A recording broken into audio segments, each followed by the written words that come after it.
Hey guys, so I have just a little bit of time here while I am waiting for my daughter to get out of therapy, and I thought I would take some time to talk to you about what makes a balanced guardian dog. It is one of the most important things in my mind, and I think that it is often overlooked. When we see livestock guardian dogs on social media, oftentimes they're either portrayed as like super sweet, cuddly with the lambs, and they're just like, oh my gosh, they're just like so sweetie sweets, and they're just like the softest, fluffiest, like couldn't hurt a fly type of thing.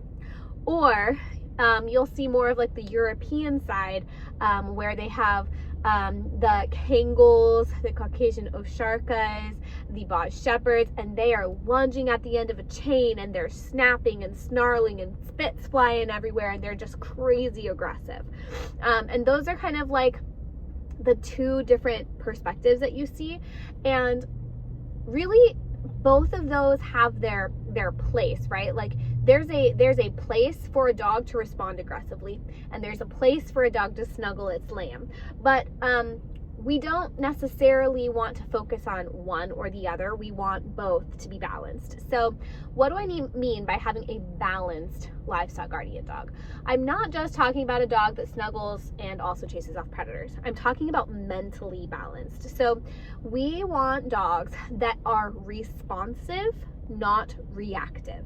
And what I mean by that is a reactive dog reacts without thinking. They don't discern, they don't assess, they make very quick decisions based on either fear or instincts. They just make quick decisions without really processing what's going on. A responsive dog still is going to respond to a true threat, but they're going to slow down a minute. They're a little bit more self-controlled. They are going to assess. They're going to read the land, right?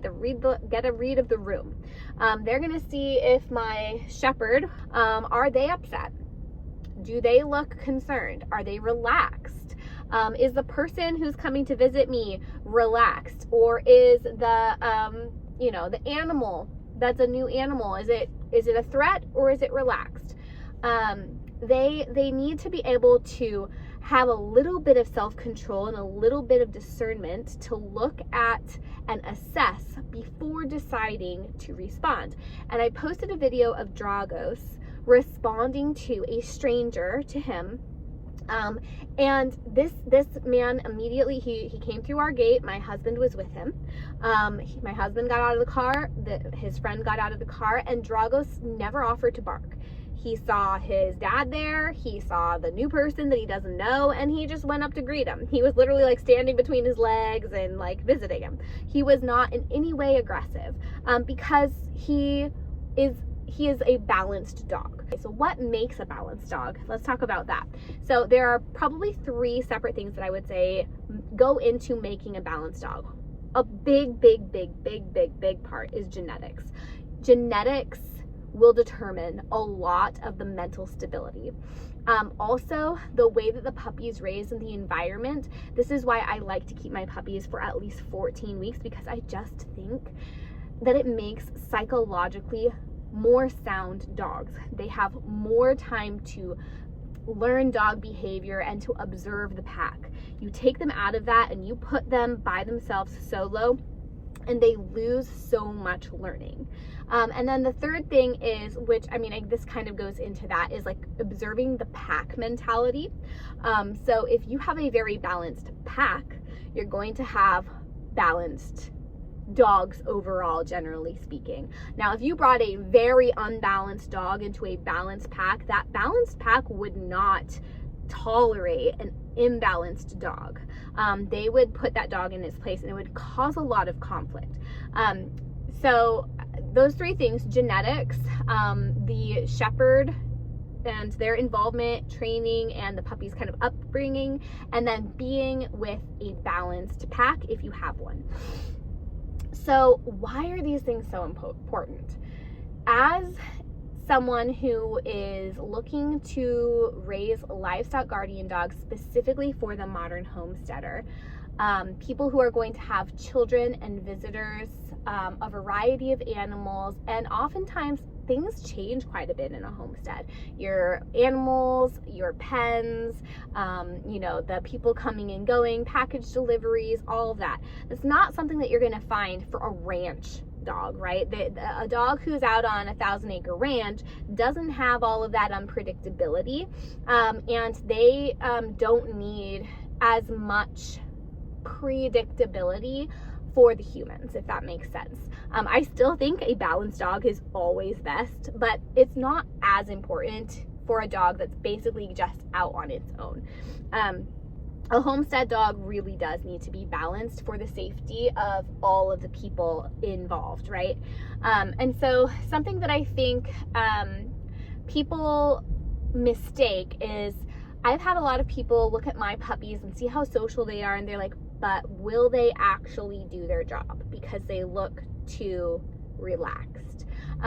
They don't see the gnashing of the teeth and the barking and the aggression and hackles up and all that. And let me let you know, my dogs will react that way when there's a true threat.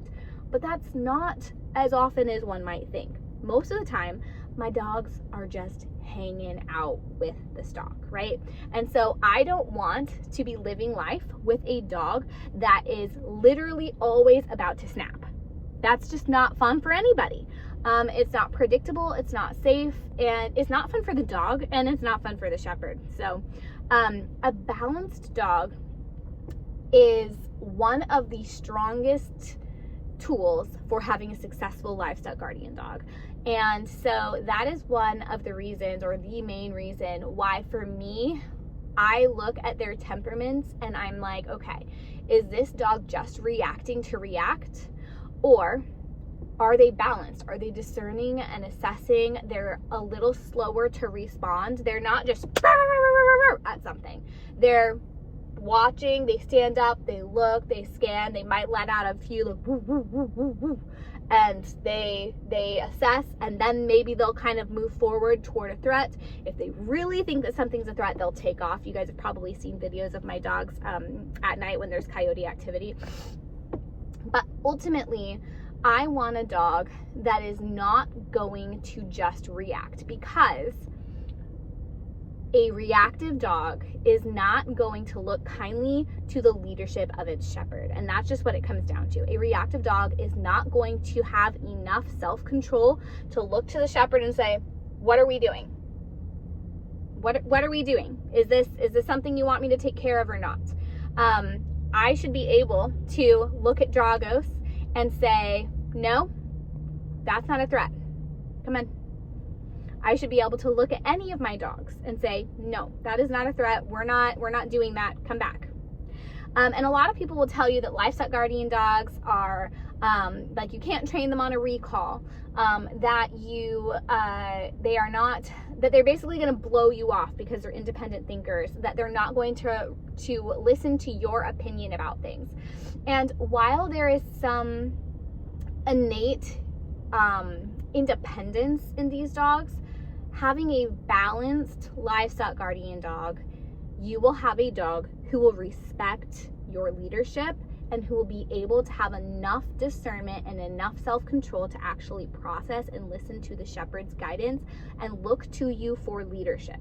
And that is beyond important for having a safe dog on a homestead. These breeds, if they are not balanced, can be dangerous.